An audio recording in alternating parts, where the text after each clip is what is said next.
everybody. Thanks for coming and joining us. Just gonna wait another minute or so for more people to come in. And while we're doing that, my name's Kristen. I'm with the San Mateo County Silicon Valley Convention and Visitors Bureau. I'm so excited to be going live today with Gamble Garden in Palo Alto. They're going to be giving us a virtual tour of the gardens as well as a live demonstration on how to grow produce in your own home. So I'm actually going to add them in now.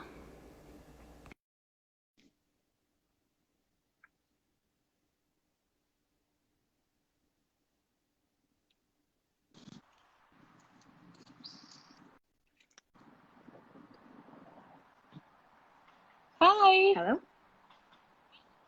Can you hear me? How are you? Great. Yes. I'm doing good. My name is Veronica. Hope you're doing well. Welcome to Gamble Garden. My name is Veronica. I'm a garden assistant here. And I would love to show you everything in the garden. Unfortunately, we don't have that time. But again, my name is Veronica. And I'm today, just quick about what we're doing today. I'm going to show a little bit of one of our newest gardens here at the garden. And then after that, I'll show the roots and shoots bed, our edible garden, show the greenhouse, and then a little demonstration of how we plant our tomatoes here, our current method. So just while I'm showing the garden, I'm just going to be talking a little bit, giving a brief history of the garden for those who are new to the garden. And so let me see if I turn. Here we are. This is just sort of the garden. This is the Pollinator garden. Now it's been just over a year and a half since it's been installed, and our goal here is to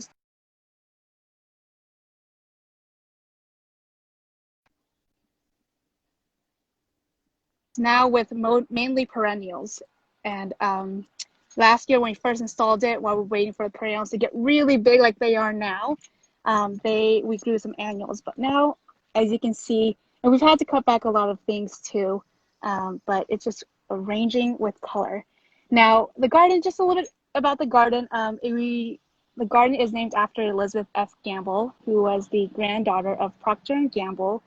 And among her passing in 1981, she actually gave the city, willed the house and garden, the property, to the city of Palo Alto. And in 1985, through the hard work of the Garden Club of Palo Alto, the property was opened newly as a nonprofit horticultural foundation, which means that, and I forgot to insert, I'm without a mask, but there's no one around. But so the property opened as a nonprofit in 1985, and this is actually a huge landmark for Gamble right here, a gazebo. And part of being a nonprofit horticultural foundation is that we rely on donations for our support. And so as opposed to something like admissions, we don't have any admission fees. We're open to the public every day, 365 days of the year, from sunlight during daylight hours. However, with this right here is an herb garden right here. With the closing, with COVID-19, we are partially closing parts of the garden during selected hours. And that's Tuesday and Wednesday mornings from 8 a.m. to 12 p.m. And that's just so that we can allow for time without the public so that we can safely take care of the garden and get a lot of things done. Because this is a time when the garden is just growing vigorously and demanding a lot from us. And yeah, outside of those hours on Tuesday and Wednesdays, 8 through 12 when we're closed, we are open the rest. We do have parts outside of that time where the garden is closed. Parts of the garden are closed just so that we can maintain, again, trying to maintain the garden. And what are the guidelines when visiting the garden? Like, what should visitors expect to know?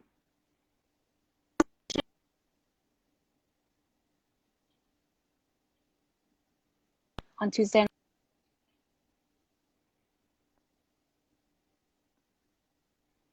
of at least 6 feet, and that they are wearing masks.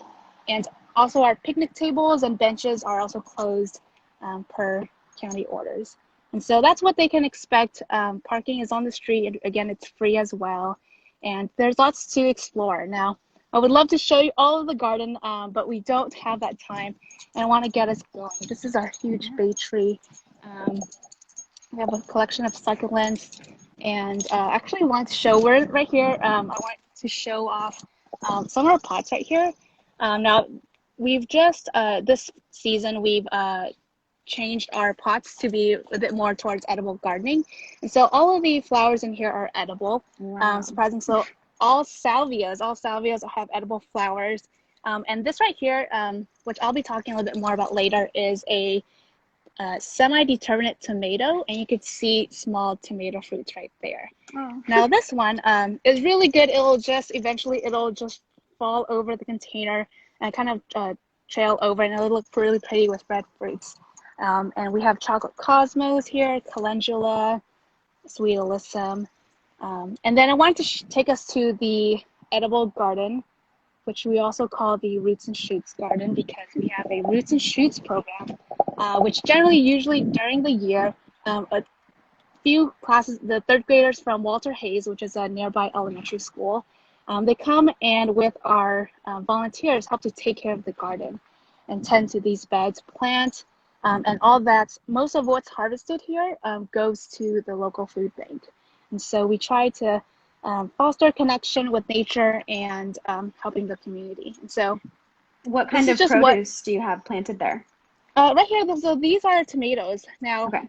With COVID-19, we're not able to have as many volunteers as we would usually have and that we love and rely on so much. And so we're slowly getting to planting all of our beds. That's why part of them are empty, but we're prepping them and weeding them. But these are tomatoes, and these actually just got planted a couple weeks ago, I'd say beginning of May. And they were about this tall, just about a few inches off the ground. And they've just grown a lot since then. Now, and I'll share a little bit about how they've grown and our current methods about how they're growing in. But I'm amazed by how fast they've grown. These are cages I just put up a couple weeks ago, like 2 weeks ago, and they're already growing over them. And the great thing about our caging is that if we take them out, they can actually fold instead of taking up so much space. And that we can actually add another one to these rings right here. And make them even taller, because these tomatoes will get pretty tall, gonna get around 5 to 6 feet tall if we let them. Wow. And then how long does it take for them to fully ripen? Well, it depends generally, again, on what type of tomato they are. These are indeterminate tomatoes, which I'll go more into, but indeterminate tomatoes meaning that they can grow to as long as the season will allow them. They'll die off when it gets really cold, but they'll keep on producing if you keep lighting them. And so these can get pretty tall. And when we plant them, that also depends when they start getting fruit. But you can see it's a flower right here. And so I would say around August, July is when they'll start fruiting. Obviously, cherry tomatoes, smaller ones, will get ripen faster than bigger ones. And we also enjoy doing companion planting to kind of help the tomatoes along. Now this is basil. This is a purple petrate basil, and we have lots of lemon gem, signet marigolds right here. And these are also edible flowers. Basil flowers are also edible too, and they are just helpful, and they have a great scent, and they help deter pests from the tomato plants. And so we really enjoy them, and we've kind of just dabbled them in between the rows. And this right here is a African marigold, which means that it's a type of marigold, but it'll get pretty big, and just another pest deterrent that we have here. And so somebody asked if you trim the lower branches on your tomato plants as they grow. Yeah, I'll get more into that, but we've already started doing that here, and I can show you with this one right here actually. So this one, usually when we first plant them, we maybe cut off the first one only, and then we leave the rest of them on. And you kind of have to prune them as they grow, just because if it was this tall, and I cut off the leaves, all the leaves, it wouldn't be able to photosynthesize and get really big. And so we kind of just go along as it gets bigger. We'll go ahead and cut them, because what happens is the tomato leaves actually start going down, touching the ground, And that's a great way for diseases to happen. And so we cut them. You'll see right here, this is kind of, it's a impractical word, but I call it like the armpit of the tomato plant. This is like the suckers, that we also call it that. And you cut those off because you want to give the plant, those will grow another bit of tomatoes. And you'll want the plant you want to cut those off when they're really small on the younger side. And then when they get older, people can prune tomatoes as they want, but we let ours grow just because we want to have like we don't want it to be such a huge maintenance for us. And then someone else asked a question, any tips for growing tomatoes from seeds, and when should you transplant them into a garden? Yeah, so I'll say for our zone, we're a zone 9B, and the best time when we start our tomatoes is around February, mid to late February. You can do March as well. And we start potting them up in April. Late March, early April. Before then, they are in the greenhouse because the weather during that time is quite unpredictable. And so I say around April is when we try to have ours ready, mid to late April. And these, if I could have been able to, so I would have planted them in end of April. But these went early May, and they're doing so great. And so I would say in our zone, that's around the time that I would follow. Now, I want to take us into the greenhouse so we have time for our demonstration. But this is our greenhouse. It is a sweet little magical place, and it's also historic to the property. Now, it was built in 1927, and it's been renovated only 2 times since. We have our succulents in front of it. And I'll take us inside. This is a place that most staff and only some volunteers are able to interact with.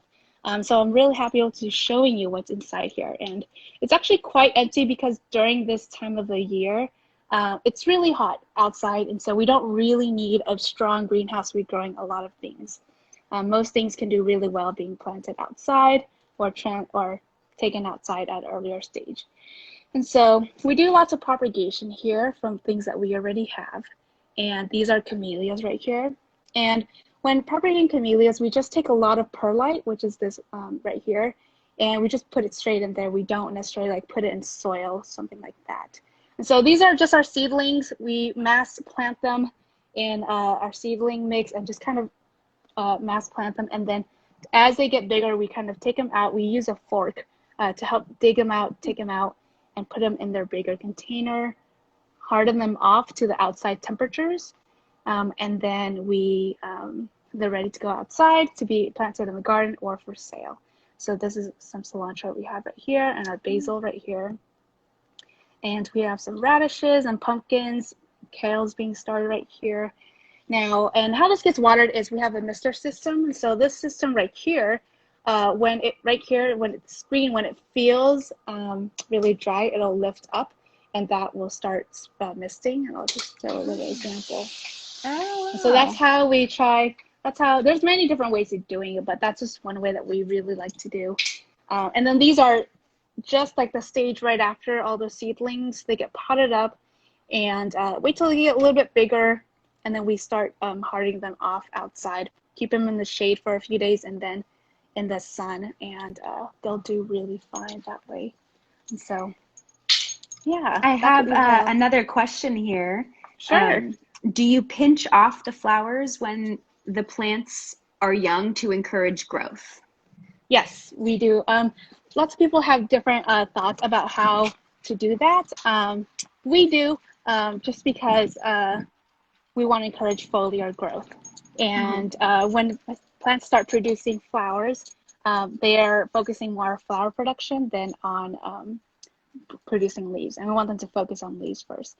Now, this right here is just a potting shed. It's also original to the property, and we're gonna be in here for a little bit, just demonstrating how to plant our tomatoes.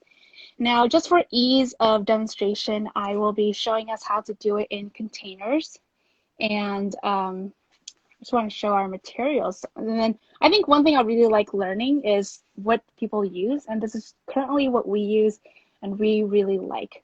And so some of the things we add, first of all, our soil, our potting soil, is right here. What it looks like. Now it's we get it from Cerdalas, and it's a gamble mix. So we ask them to mix specific things inside it. But part of it is we grow lots of succulents as well, and so this is very sandy, and it doesn't have any fertilizer in there already. And so when growing things like tomatoes or whatnot, we have to add compost to it. And what we add is our veggie blend. It's the veggie blend that we get from Linkso. And we really love this veggie blend. That's what we added to our tomato plants out there. And they're doing, you can see they're doing so well. And I would say a lot of that has to do with the veggie blend. And this doesn't have to be just for flowers. We add it also to our, just for edibles. We add it to our flower beds as well. And they do really well. And we don't try to add too many things just because we want it to be as simple as possible for us. And so we just add a few things like veggie blend. We also add a bit more, some fertilizer, and the brand we use is all purpose, down to earth. And that's just because this is what we can buy in bulk quantity. And so this is the bag right here. We have a 50-pound bag, and we use that. And we also add oyster shells to our tomatoes just because the calcium in it makes the tomatoes, the skin of the tomatoes stronger. Yeah, and so then, someone actually asked if you can use, or if you use eggshells as fertilizer. Right. We don't use any eggshells just because it's not something readily available to us. But I would say to any gardener, use what you have and have substitutes. And as long as you give it some good compost, you're doing really well. And so our fertilizer, for example, Down to Earth is a brand that's available at local nurseries like Summer Winds. And Veggie Blend is also from Linkso, and so that's also easily available to home gardeners. And potting soil, I would say any potting soil you get from the store, that's also completely fine too. And just a little bit, we also use compost from Wheeler Farms. And because this, you can see it's a bit more carbonaceous. It has kind of like flakes in it. We use that as a mulch on top of the tomato beds. They're really good for suppressing weeds. And over time, this will break down and add more good stuff to the soil in there. And so those are just some of the products I like to use. And I wanted to talk about the plants that we'll be using. So I wanted to show, so we're going to have 2 containers we're potting up.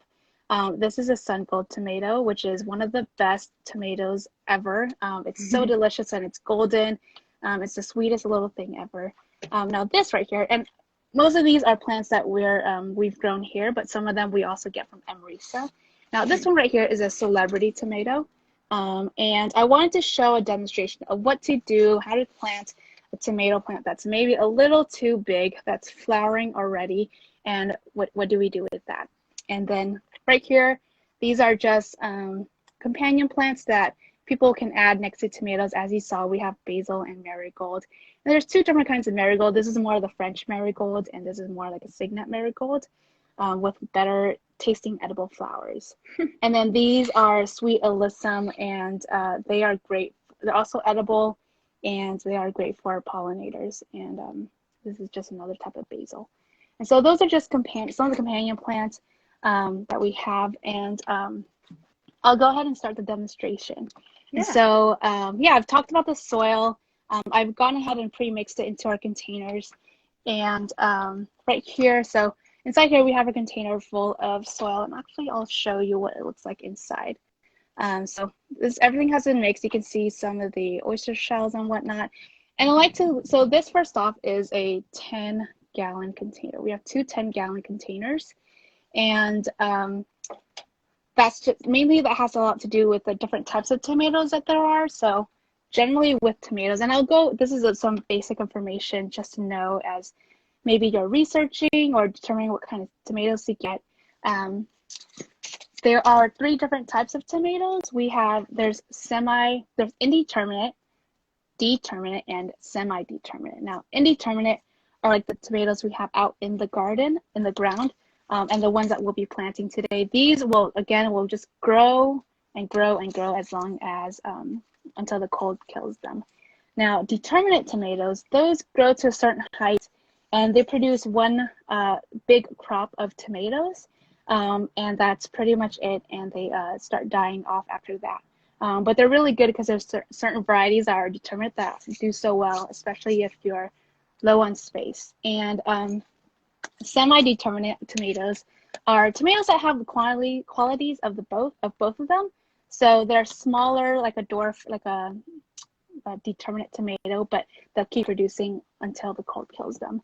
And this is actually the seed packet. I don't know if we can see, seed packet of the tomato that we use out in the containers that I was showing you earlier that will just trail over.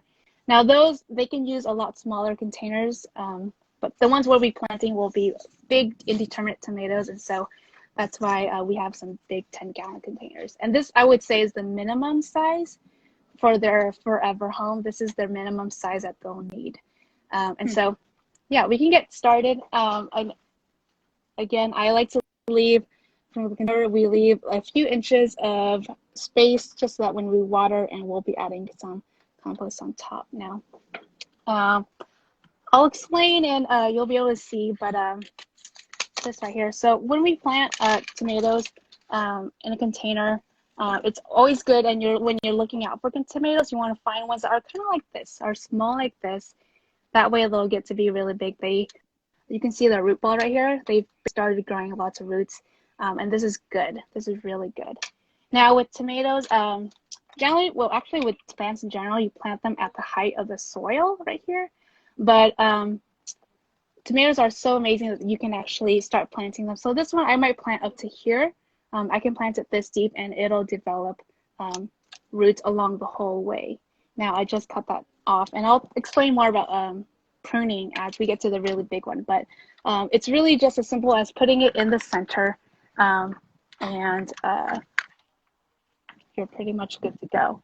Now, and a lot of it is like getting the soil mixture right and whatnot. And I forgot to say that this right here, I've added this right here. This is irrigation. So if some people don't want to hand water their pots, they can set up an irrigation system, and I'll talk more about this at the end. Now that's really simple. Just really quick, if people were wanting to do like a companion planting, they could add their lemon gem marigold right there.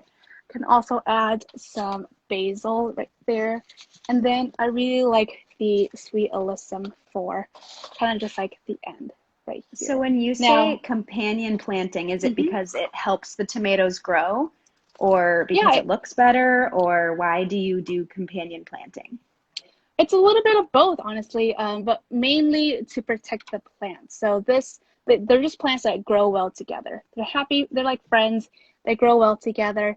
And again, the smell of the basil and of the marigold, they help to deter any pests from the tomatoes. And the sweet alyssum, I think, is just great it's an edible flower, and it helps to attract pollinators to come to tomatoes, which a lot of plants are open pollinated. And so just helping along the way, kind of helping pollinators, helping yourself to lots of edible things. And so if I was, I'm not going to plant these, but just this is how I would place them if you are doing from a one-side view. And this would need to be in full sun. Now, I wanted to talk about those that are overgrown. Now, this happens to everyone, and this is what it looks like. Now, again, this is a celebrity tomato, and if I wanted to, if I hadn't filled up my pot already, I could plant it probably as this deep. I could cover anything from below there. But for the sake of today, I'm just going to be doing just a couple inches. But now I talked about pruning. Now, the way tomatoes grow, and I talked about this, is that little like sucker right here. If we let this grow, it could actually make a whole new tomato. Like this, I took a cutting from one earlier a couple weeks ago. So let's say that this is right here. I know it's hard to see. This was growing in the armpit of that spot right there. And from there, you especially if it's growing on the lower bottom of the tomato plant, you want to cut it off so that you can promote, again, no diseases at the bottom. And you want the plant to focus on growing on its main stem. But the cool thing about cutting off the suckers is if you let them get big enough, you could put it in water and you see these roots right here. And you can get a whole nother tomato plant right here. And actually I have about 4 or 5 this is a 5-star grape tomato, which is one of my favorites. But that's just another way to, if you start early enough, if you plant them early enough, you can put a second crop in and go have a bunch of tomatoes to share with friends. Now, because we're going to be cutting these off, we want to be planting them deep. Now, this will help because we'll be planting it in the ground. I'm going to cut all of those off. Again, you see this is yellowing right here. This again can cause diseases, and so we're just going to cut those off at where they're coming from. Now, when I plant this in, we'll get how tomatoes grow is they'll grow roots from here, here, here, kind of everywhere, and they have lots of little hairs. Now, let's say if I plant it here, I might still cut this off, just again because we don't want to promote any diseases. And this is still a lot of foliar growth. And to your question earlier, Kristen, so when someone had asked, do we cut off the flowers? I do, again, just because we want to promote some foliar growth. And so, how do you know when you're on the brink of having a diseased plant? So I would look for something that's really yellow or spotting, or the leaves are curling, or they just look really sad and they're not really green and vigorous like this. There could be a number of reasons for it. I would say if it's yellowing leaves, that has a lot to do with watering. If it's too much water or not enough water. Now, tomatoes, they love being watered with a deep soak. And so give a deep soak once in less frequencies. And so instead of more watering, more days and less time. So they like to have a deep soak and dry a little bit in between. And they also like regular watering. And so, yeah, that's just a little bit about watering. And so I'm not going to plant that right now, but that's basically what I would do. I would plant it that deep. And then again, same thing of adding the companion planting. Now, if someone was needing to set up irrigation, now what I did, I wanted to show you all. So I'm going to be setting up a 1/4-inch tubing of irrigation, and I'll put a ring around the tomato plant.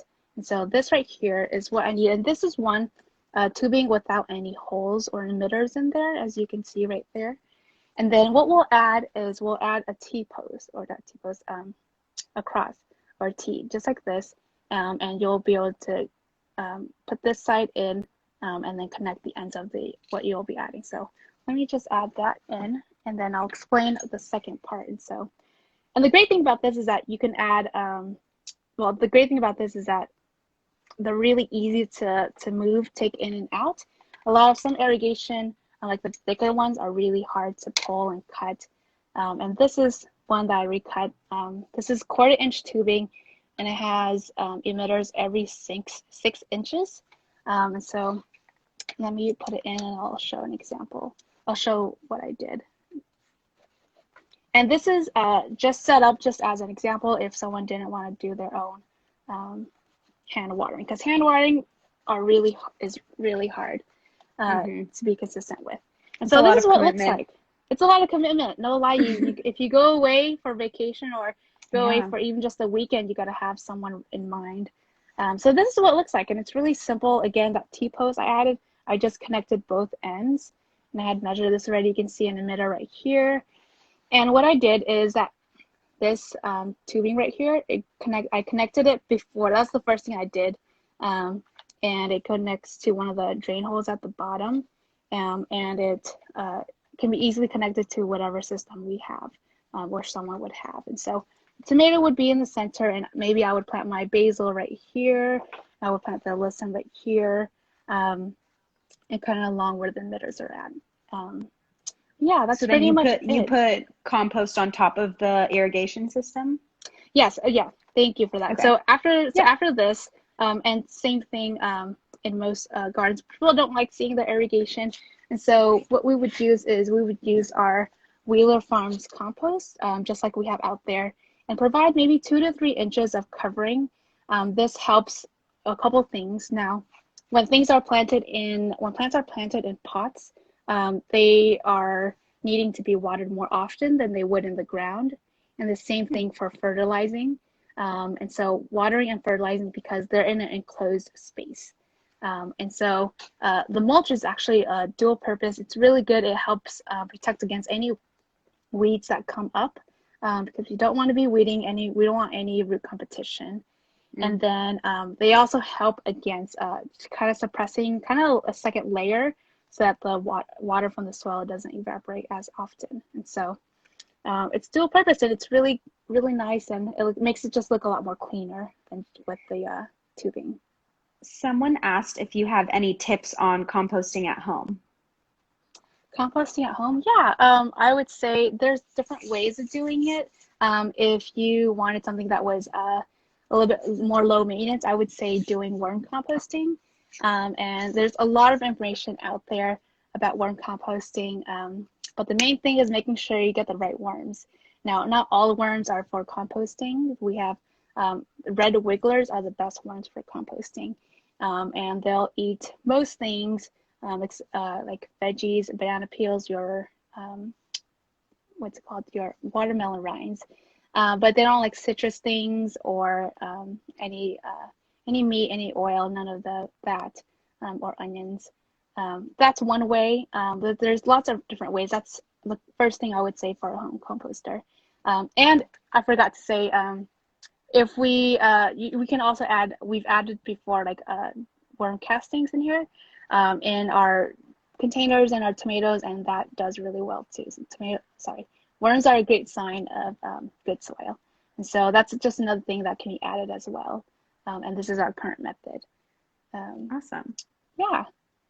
And so I wanted to, before we close up, I want, and I know these aren't finished being planted yet, but just a quick little demonstration of a little saying of how we, our current practice of doing tomatoes and planting tomatoes. Now, I wanted to just share that these will be planted soon and that we're actually going to be giving away this tomato container and both of these tomato containers with an irrigation system. We want to have a giveaway because we don't need any more plants to water. We'd rather give this to somebody who would love to have all of these plants. Now, the only way with our giveaway, we're asking for 3 things. After this video, we'll post on our Instagram at Gamble Garden. We'll post a picture of the tomato plants, and it'll have all the details about I'm going to share right now. But we'll have a picture of the tomato plants. It'll say we're going to ask you to like us on Instagram, and again that's at Gamble Garden.